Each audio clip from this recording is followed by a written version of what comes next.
À 60 ans, le travail, c'est plus forcément la santé. Je ne suis jamais malade, moi, j'ai pas les moyens. Des enfants, non merci. Ça coûte trop cher et je pourrais plus travailler. Des médicaments. Il faut un prix pour les étudiants? Un toit sur la tête, ça serait pas du luxe. Aujourd'hui, on ne peut plus admettre d'être livré à soi-même face aux risques de la vie. Pouvoir prendre sa retraite à temps. Disposer d'aides financières face aux charges familiales. De l'assurance chômage quand on est privé de travail. Des minima sociaux quand on n'a plus d'assurance chômage. Et de soins quand on ne va pas bien. C'est ça, la protection sociale. Elle désigne en fait l'ensemble des dispositifs qui permettent à chacun de faire face aux risques majeurs de l'existence et à leurs conséquences financières.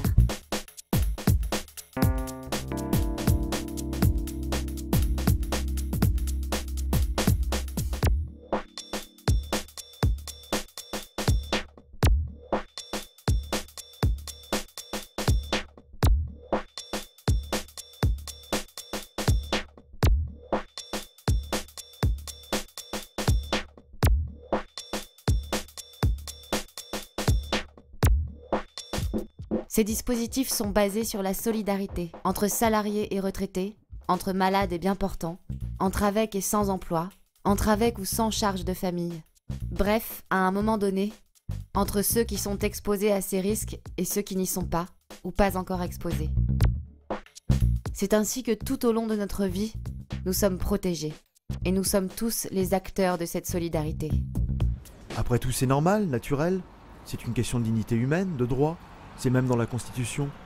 Non, ce n'est ni normal ni naturel. Il a fallu lutter pour obtenir ses droits et ses moyens d'être protégés. Lutter et résister.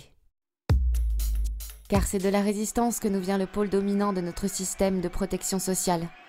Nous sommes presque au sortir de la Seconde Guerre mondiale, en France, dans un pays ruiné par 4 années d'occupation. Et c'est pourtant de ces ruines que surgira la sécurité sociale.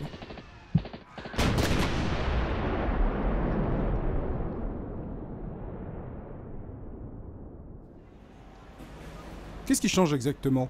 Le programme du Conseil national de la résistance propose alors un plan complet visant à assurer à tous les citoyens des moyens d'existence, dans tous les cas où ils sont incapables de se les procurer par le travail. Il prévoit également une retraite permettant aux vieux travailleurs de finir dignement leurs jours. Ah ben c'est pas trop tôt. C'est ça le grand changement. Un système de couverture sociale qui va s'étendre à l'ensemble de la population, basé sur une vraie solidarité collective et géré avec la participation des salariés.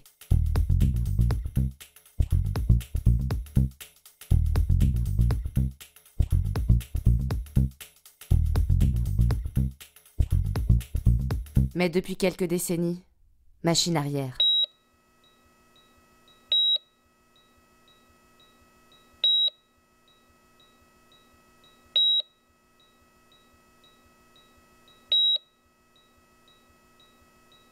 Alors évidemment, une question s'impose. Pourquoi aujourd'hui, alors que la France est bien plus riche qu'elle ne l'était au sortir de la Seconde Guerre mondiale, n'est-elle plus capable d'assurer un même niveau de protection sociale, voire de l'améliorer? Mais parce que c'est la crise. La crise est plus souvent un alibi qu'une cause. Hier comme aujourd'hui, les voix des détenteurs des pouvoirs économiques et financiers n'ont jamais manqué pour décrier les avancées sociales, agiter les menaces qu'elles représenteraient sur notre économie, et surtout sur leurs profits. Pourtant, ce qui était dénoncé hier comme impossible, irresponsable et dangereux, a non seulement pu être mis en place par un rapport de force, mais a constitué une source de richesse pour l'ensemble de la société. Car si la protection sociale est le meilleur rempart à la peur des lendemains, elle est aussi un moyen de réduire les inégalités et de garantir la cohésion sociale. Chacun contribue selon ses moyens et reçoit suivant ses besoins. Et comme elle assure le maintien du pouvoir d'achat de chacun face aux aléas de la vie, elle participe également à la croissance économique.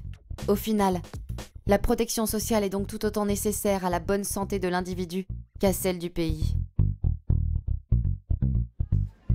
Alors pourquoi ces discours qui assimilent les cotisations sociales à un coût ou à une charge pour les entreprises?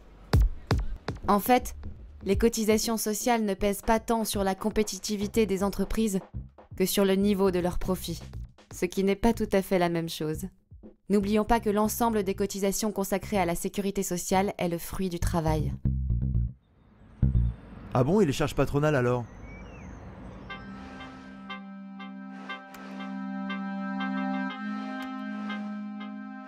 Qu'elles soient patronales ou salariales, toutes les cotisations sociales désignent ce qu'on appelle le salaire socialisé, c'est-à-dire la part de notre rémunération qui est mise au pot commun pour que n'importe lequel d'entre nous puisse être protégé. Le problème aujourd'hui, c'est la baisse de cette contribution. En cause le chômage qui fait diminuer le nombre des cotisants, les bas salaires et les exonérations de cotisations patronales. Pour compenser cette baisse des recettes, les impôts sur les ménages prennent le relais et payent à la place des entreprises. Faute de quoi, les prestations sociales disparaissent. Dans l'un ou l'autre cas, le pouvoir d'achat des ménages diminue. Et là, pour eux, c'est vraiment la crise.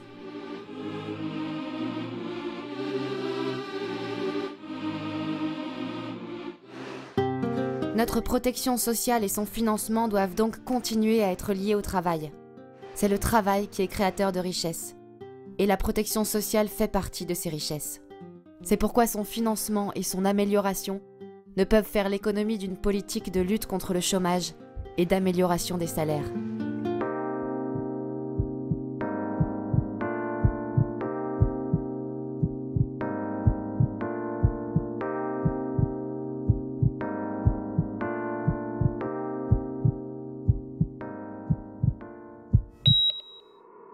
On ne peut pas, c'est la crise. Non seulement on peut, mais face à cette crise, la protection sociale fait partie des solutions. L'améliorer, c'est redonner de la dignité humaine, mais c'est aussi faire avancer d'un même pas le progrès économique et social. C'est un choix de société, une question de rapport de force pour une meilleure répartition des richesses. La protection sociale, c'est notre argent. C'est un investissement pour notre avenir. Et notre avenir, c'est à nous d'en décider.